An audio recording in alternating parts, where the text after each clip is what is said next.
اہل تشیع حضرات سے چند سوال ہیں، بالخصوص جو ذاکر ان کے پروگرام پڑھتے ہیں ان کے نام یہ ویڈیو ہے۔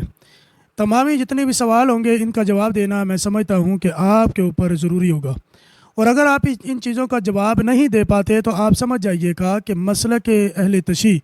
یہ حق کا مسلک نہیں ہے، نہ ہی ان کا کوئی تعلق اہل بیت اطہار سے ہے۔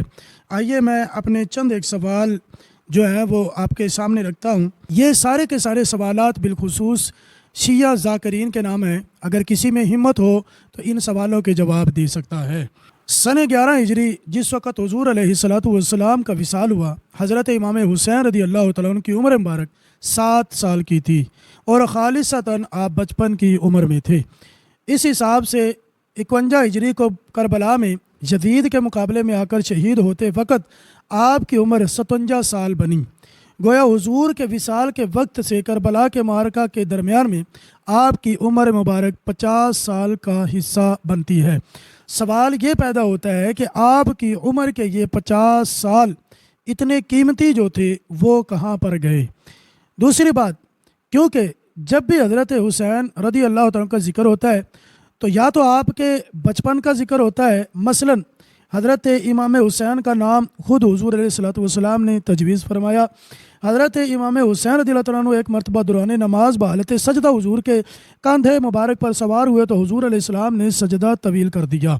حضرت ابو بکر صدیق رضی اللہ عنہ فرماتے ہیں کہ میں نے دیکھا کہ حضور علیہ السلام نے حضرات حسنین کو کندھوں پر اٹھایا ہوا ہے، تو میں نے کہا واہ کیا خوب سواری ہے۔ میری بات سن کر حضور علیہ السلام نے فرمایا یہ بھی تو دیکھو کہ کیا خوب سواریاں ہیں۔ حضور علیہ السلام نے ایک بار دوران خطبہ حضرات حسنین کریمین کو آتے دیکھا تو ممبر سے اتر کر دونوں نواسوں کو اپنی گود میں بٹھا لیا۔ یا پھر حضرت حسین رضی اللہ کی عمر کے آخری ایام کا ذکر ہوتا ہے کہ جب آپ یزید کے مقابلے میں میدان میں آئے۔ سوچنے کی بات تو یہ ہے کہ باقی کی پوری عمر جو آپ کی حیات مبارکہ کا 87% حصہ بنتا ہے وہ آپ نے کہاں گزاری اور کیسے گزاری، کس کے ساتھ گزاری، کس کے ماتحت میں گزاری، کس کی ماتحتی میں گزاری، کس خلیفہ کی خلافت کے تحت گزاری، کس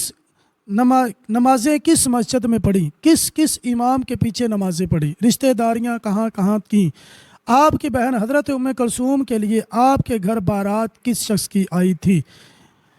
وظیفہ آپ کس سے لیتے تھے، دوستی اگر کسی سے کی تو وہ کون لوگ تھے، وزیر مشیر آپ کس کے بنے، حضرت ابو بکر کے سوا 2 سالہ مدت خلافت میں آپ کہاں پر تھے، حضرت عثمان کے پونے 12 سالہ مدت خلافت میں آپ کہاں تھے، حضرت علی کے پونے 5 سالہ دور خلافت میں آپ کہاں مصروف تھے، حضرت امیر معاویہ کے سوا 19 سالہ دور حکومت میں آپ کہاں تھے۔ ان تمام سوالوں کا جواب یہ ہے کہ آپ اس تمام طویل دورانیہ میں انہی تمام مقدس ہستیوں کے مقتدی، رشتہ دار، معاون، وزیر، مشیر، حامی اور دستے بازو بنے رہے۔ حضرت صدیق اکبر سے لے کر حضرت امیر معاویہ رضی اللہ تعالیٰ عنہ تک سب کے ہاتھوں پر آپ نے بیعت کی ہے، ان کے پیچھے آپ نے نمازیں بھی پڑھی ہیں۔ حضرت عمر رضی اللہ عنہ سے اپنی بہن حضرت ام کلثوم کا نکاح کر کے حضرت عمر رضی اللہ عنہ کے ساتھ اپنی غیرت، محبت، شادی، غمی، دوستی، دشمنی اور رشتہ داریاں سب سانجھی یعنی کہ ایک ساتھ کر لی۔ حضرت امام حسین رضی اللہ عنہ نے اپنی بیٹی حضرت سکینہ کا نکاح حضرت عثمان رضی اللہ عنہ کے پوتے زید بن عمرو سے کر کے اور اپنی بیٹی فاطمہ بنت حسین کا نکاح حضرت عثمان کے پوتے عبداللہ بن عمرو سے کر کے حضرت عثمان سے سارے رشتے جوڑ رکھے تھے۔ اسی طرح جب باغیوں نے حضرت عثمان رضی اللہ کے گھر کا محاصرہ کیا تو آپ نے حضرت عثمان کے گھر کے دروازے پر محافظ بن کر حفاظت کی۔ یہ سب وہ حقائق ہیں جن سے حضرت امام حسین کی پوری عمر کنایا ہے، مگر اہل سنت اس 50 سالہ دور حسینیت سے متعلق نہ سوال اٹھاتے ہیں کہ یہ امت سے مخفی کیوں ہے اور نہ ہی ان کا جواب تلاش کرتے ہیں، جبکہ اہل تشیع تو مر کر بھی یہ حقائق قوم کے سامنے نہیں لائیں گے۔ کیونکہ اس میں ان کے مذہب کی عمارت گر جانے کا پورا پلان ہے۔ ابابِ وقار ان کا تختہ الٹ جائے گا اگر ان باتوں کا ٹھیک اسی طرح جواب آتا ہے۔ سچ یہ ہے کہ حسینیت صرف یزید کے مقابلے میں آ کر امر ہونے کا نام نہیں، بلکہ حضرت امام حسین رضی اللہ عنہ نے عملاً یہ بھی ثابت کیا ہے کہ حضرت ابو بکر صدیق کی اقتداء کا نام بھی حسینیت ہی ہے، حضرت عمر عثمان امیر معاویہ کی امامت کو تسلیم کرنے کا نام بھی حسینیت ہے،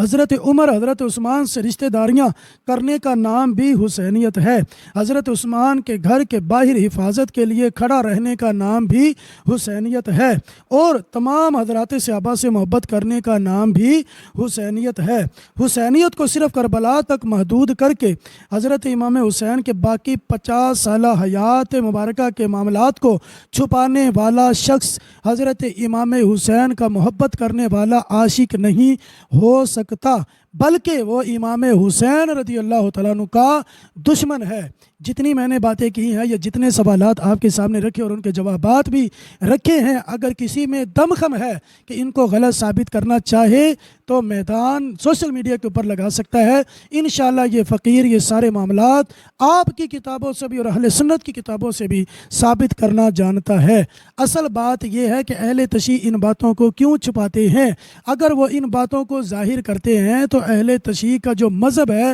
مکمل طور پر مسمار ہو جائے گا۔ یہ ایسی ویڈیو ہے جو اختلاف سے ہٹ کر ہے لیکن حقیقت کے اوپر مبنی ہے۔ اللہ تعالی ہمیں عمل کی سعادت عطا فرمائے، تمام صحابہ سے محبتیں عطا فرمائے، اور امام علی مقام رضی اللہ عنہ کی اصل زندگی اور صحیح زندگی کو سمجھنے کی سعادت عطا فرمائے۔ اور ویڈیو اچھی لگے تو ضرور شیئر کیجیے گا، اور اس